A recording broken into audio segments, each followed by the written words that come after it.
Hello and welcome to another edition of Between the Rows, the podcast of Glacier FarmMedia. I'm your host this week, Manitoba Co-operator Editor Gord Gilmour. In this edition, we'll hear from journalist Geraldine Witchers about an effort to stave off the farm labor crunch. Having more work than workers has been a problem in agriculture for a really long time. And we'll speak with one Saskatchewan educator who hopes a new post-secondary program can fill some of these gaps. Upon graduation, they'd be able to enter into the workforce in 5 or 6 different areas, all related into the field of agriculture. But first, here's a word from our sponsor. Part of being a farmer is being an accountant, and a mechanic, and a chemist. You have lots on the go. So FarmLink makes your grain marketing go further. We help you reach your financial goals with calculated sales decisions. No bias, just solutions and results. Plus, with our new app GrainFox, we bring every opportunity right to your fingertips. Literally. Start seeing the returns that'll get your family ahead. You've earned it. FarmLink. Your work is worth more. Get started at farmlinksolutions.ca.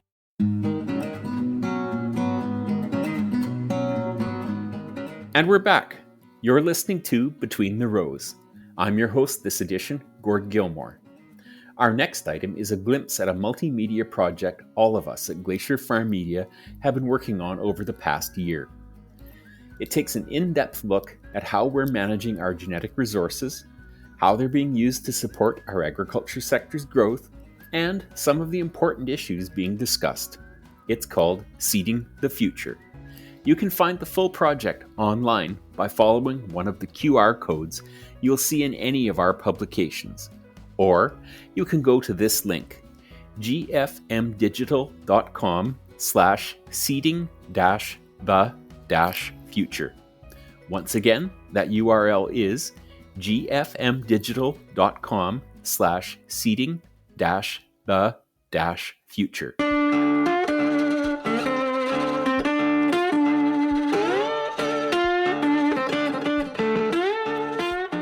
There are few natural sights more becoming than a bee slowly making its way from plant to plant, gathering pollen and pollinating the plants.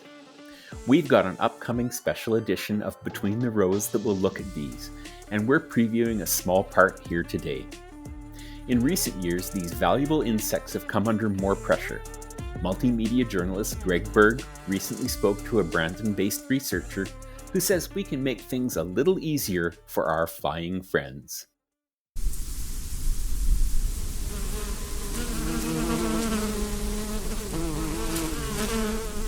Melanie Dubois has a bee-centric approach when it comes to her research. As senior riparian and biodiversity biologist with Agriculture and Agri-Food Canada in Brandon, Manitoba, Dubois and her team are studying bees to better understand how populations are faring and how they can be supported. It's important work as Canada has about 1,000 species of bees, with more than a third of those in Manitoba doing the bulk of pollinating crops. But many of these bees and their counterpart pollinators, vital links in our food chain, are finding their efforts being challenged in a number of ways. On the prairies, of course, the number of species changes from province to province. What was interesting is that when I started working on this, we would say that we had about 250 different species of pollinator in Manitoba, but we've seen that increase to about, well over 350 species of bee. It's not because there are more of them, it's just that we're getting better at finding them and identifying them. Bees aren't the only pollinators. There are butterflies and moths, syrphid flies, wasps, all play a role. We tend to focus on bees, though, simply because they do the bulk of the pollinating, as they eat pollen and nectar for the entirety of their life cycle, so they're not dependent on other types of plants. We're losing our shelter belts at an alarming rate, which, land prices are really high. There's not a lot of land available, and machinery is getting bigger, and that puts pressures on those more natural areas that perhaps were left in the past, and it's putting pressure on our shelter belts. as that land goes into production. Shelter belts are really interesting because they play a role in providing food if they're a flowering shelter belt or if they're a multi-species shelter belt with undergrowth. But they also provide refugia for them to move out of the fields when there is disturbance and tillage, so they can survive in those field margins. And even if your shelter belt doesn't have a flowering component, oftentimes it can provide a barrier from the movement of pesticides from the ag fields into your more natural areas. So a well-designed multi-species shelter belt can really support your pollinators in a variety of ways. They're very important. Approximately 80% of bees on the prairies make their nests in the ground, but a worrying trend in an overall decline in bee species, as much as 95% in at least one population of bumblebee, is often due to habitat loss. It is here, at the margins, that shelter belts can play an important role in providing a safe, temporary space for bees whose daily activities are disrupted.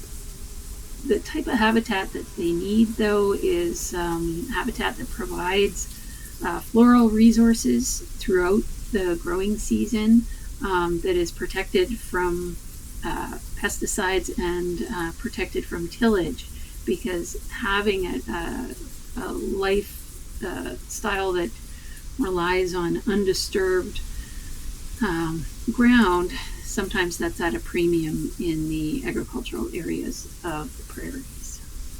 Overall, the causes of decline, we do have a fairly good idea that it's, of course, habitat loss. So when I say habitat, I mean habitat that is able to both feed, shelter, and protect them.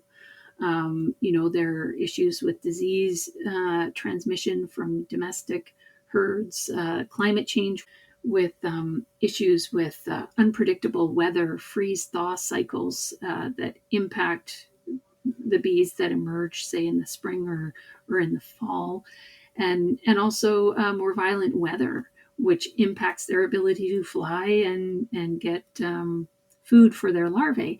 In order to grow one little bee, it might take up to 1,000 trips to a flower to provide for that one little bee. And if we're having gale force winds or super hot temperatures or things like that, that's going to reduce the ability for that bee to provision that one cell. We know that we need the pollinators, but it's that unknown factor of, how do you maintain competitiveness and a profitable operation while making sure that you are not damaging your operation by removing those natural areas. That was Glacier FarmMedia's Greg Berg talking to Agriculture and Agri-Food Canada's Melanie Dubois about Canada's bees. A snippet of an upcoming special edition of Between the Rows that you will be able to find at the Between the Rows page on the Glacier FarmMedia website.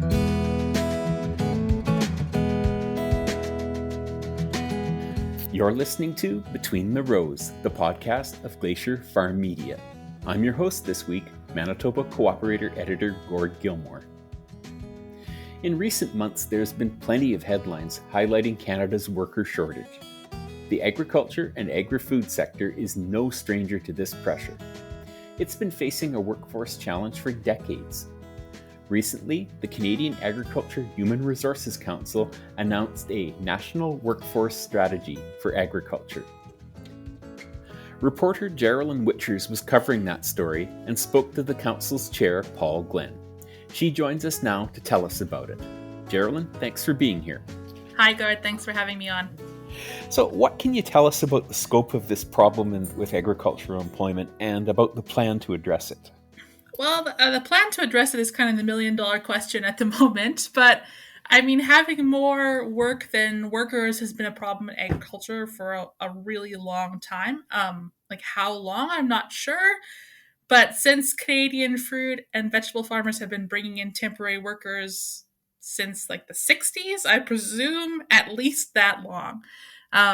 Those temporary workers were supposed to be a stopgap measure, and it's ended up being a standby. So, Back in 2017, Manitoba had an agricultural worker shortage of about 1,450 people, according to a Keystone Agriculture Producers Member Survey. They predicted by 2029 we'd see a shortage quadruple, and that was pre-COVID. I don't know what the stats in Manitoba are now, but the Canadian Federation of Agriculture says Canadian farmers lost $2.9 billion in revenue last year because of a labor shortage that was made worse by the pandemic. It seems like this is a problem that kind of goes well beyond the farm gate. What can you tell us about that? Oh, yes, definitely. I mean, if you've been looking at job boards or signs around town or watching the news, it kind of seems like everyone is looking for workers these days. This month, Food and Beverage Canada estimated their sector was short about 30,000 workers, and they said they expect that to double by 2025. Here is what Paul Glenn, who is the chair of the Canadian Agricultural Human Resources Council, said, and I brought some of that tape from our discussion. So it is going to be a very broad net. It's going to encompass not only just agriculture, but the food and beverage manufacturing as well. The food and beverage industry, they're suffering very similar job shortages as primary producers are. So I think it's important that we work together to really find the real outcome, and then also looking into ways that the impact of technology and automation can be on the sector, and hopefully attract new people that wouldn't have thought of agriculture as an opportunity in the past. Because really, it's an exciting time to be in agriculture with all it's all state of the art in the processing side, in the producing side.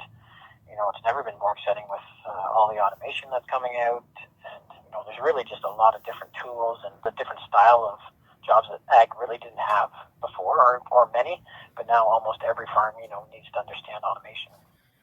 So is part of the problem here just simply the wages that this sector are paying?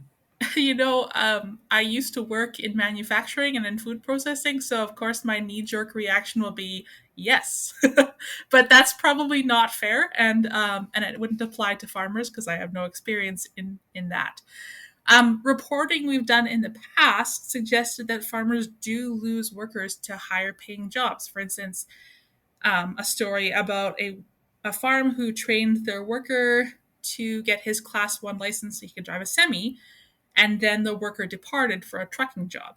I've also heard anecdotal evidence, especially earlier on in the pandemic, that despite having grants for summer jobs and summer students, things like that, people didn't seem all that interested in taking on jobs that are truly grueling. When a retail job, or even at the time anyway, some of the government benefits would pay similarly. So this is definitely something that Paul said that they would be looking at. They're also going to look at the compensation data as well, just to see how we fare with other sectors as well, and just to really understand, how agriculture workers are compensated across Canada. We really need to understand, what is it compensation that's limiting people from coming to agriculture?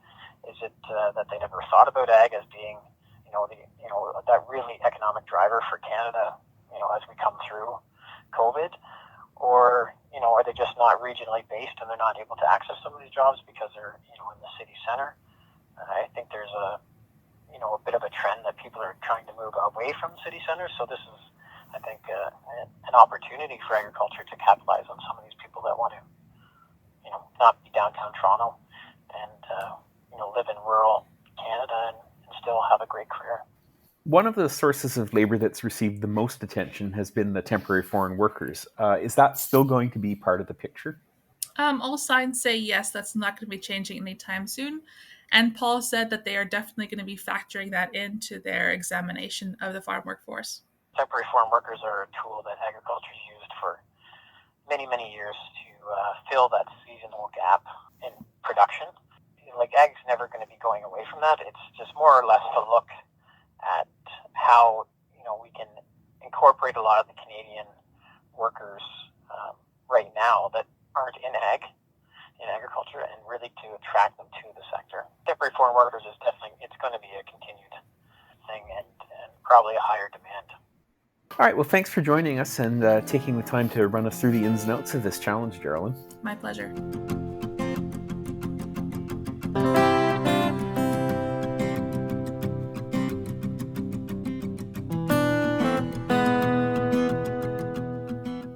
That was reporter Geraldine Witchers telling us about a new national workforce strategy that aims to address the ongoing shortage of food and ag workers. You're listening to Between the Rows, the podcast of Glacier FarmMedia. I'm your host this week, Gord Gilmour. Further to the question of farm labor is the question of training those workers. As farms get more and more complex, they offer new opportunities, but also need new and better skills. That's a real challenge for the sector, and one a Saskatchewan educational institution hopes to address with its new program. Sask Polytech recently announced a new agriculture and food production diploma program that will provide what it calls foundational skills for those hoping to find work in the sector. Jamie Hiltz, Dean of Sask Polytech's School of Mining, Energy and Manufacturing, joins us now to tell us about it.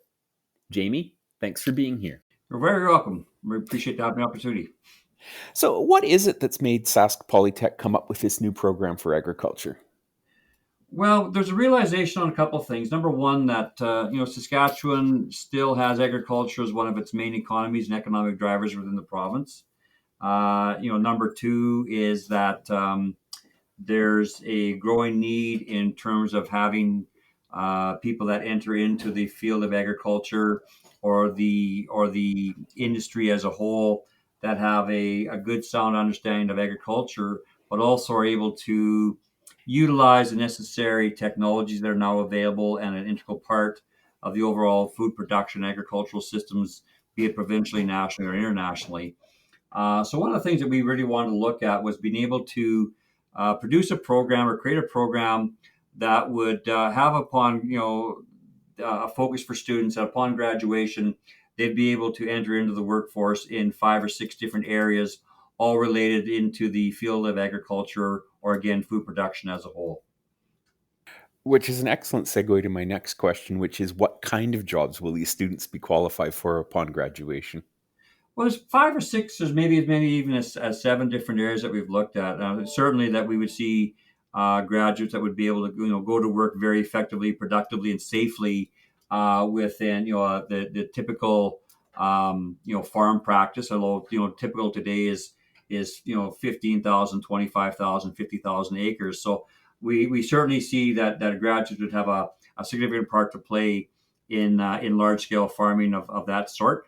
But we also believe that our learners upon graduation would be effective working in such areas as farm implement dealerships, working with consulting companies, working with provincial or national research centers, working with commercial agricultural product sales, working within such areas as livestock, be it on beef and or other forms of livestock operations. They could be working as well, even in the in the fields of or in the areas of apiaries and beekeepers and horticulture and greenhouses. So quite a wide variety of job opportunities, and again, all really focused again on the concept of food production.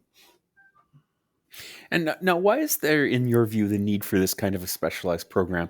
There are other agriculture education opportunities out there, and then, of course, then there are other sort of, like tech play opportunities and so on.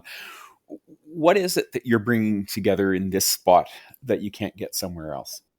Well, I think it's 2 or 3 things. Number one, going back from a generational perspective, so to speak. Not that many years ago, you could find very qualified, capable, and competent people to work within a variety of areas, again, within agriculture or food production as a whole. Small town Saskatchewan, rural Saskatchewan, and even the larger centers had people had an opportunity to be exposed and experienced in working within that environment. Things have changed very, very rapidly in the last 5 to 10 years, or maybe even a little bit less in terms of the utilization of new technologies. It's also, I think, a fact where there's not as many opportunities for, I'm going to say, youth of today, or younger people today, to have that experience that some of us that are a little bit older might have had, 30, 40, 50 years ago, growing up on a family farm and so forth. Saskatchewan, again, is still considered to be, again, a large producer of foodstuffs on a national level and a global level. But where are the people going to come from that's going to be able to work within a very wide array of positions, again, within agriculture as a whole.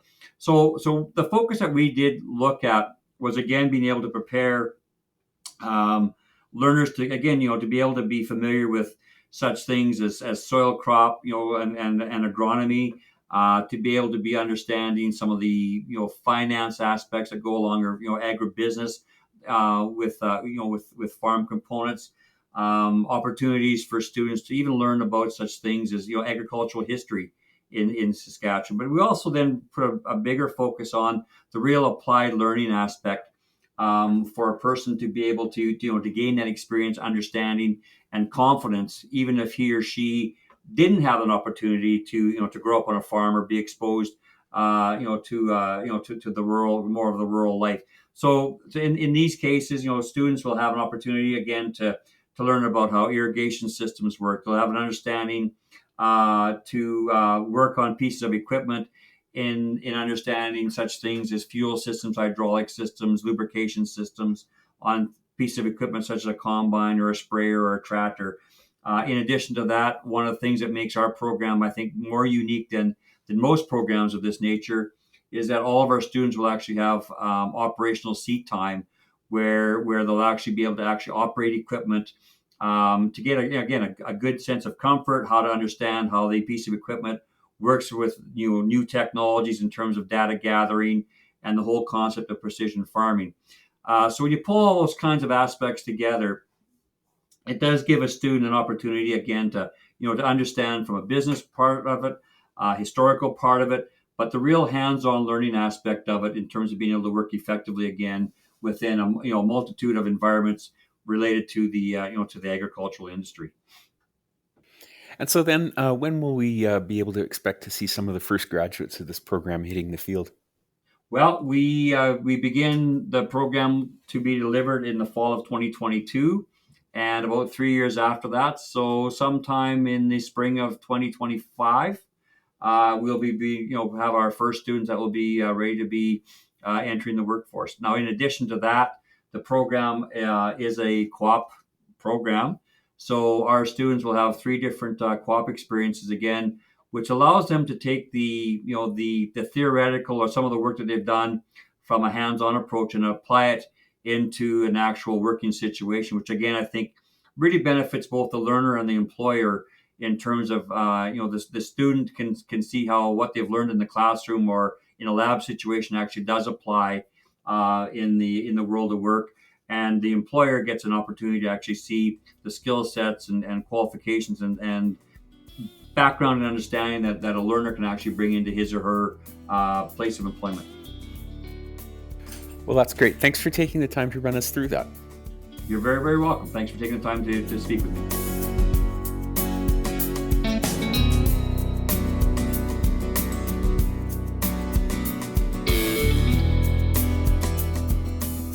That was Jamie Hiltz of Sask Polytech telling us about a new program that aims to educate a new workforce for the agriculture sector. That's it for another edition of Between the Rows.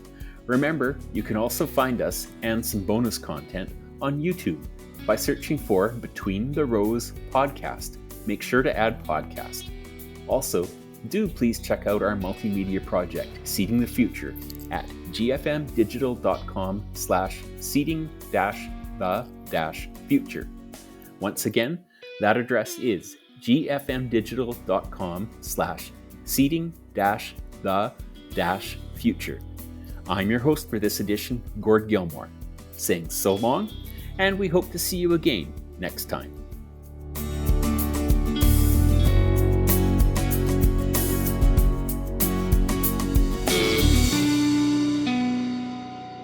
Part of being a farmer is being an accountant, and a mechanic, and a chemist.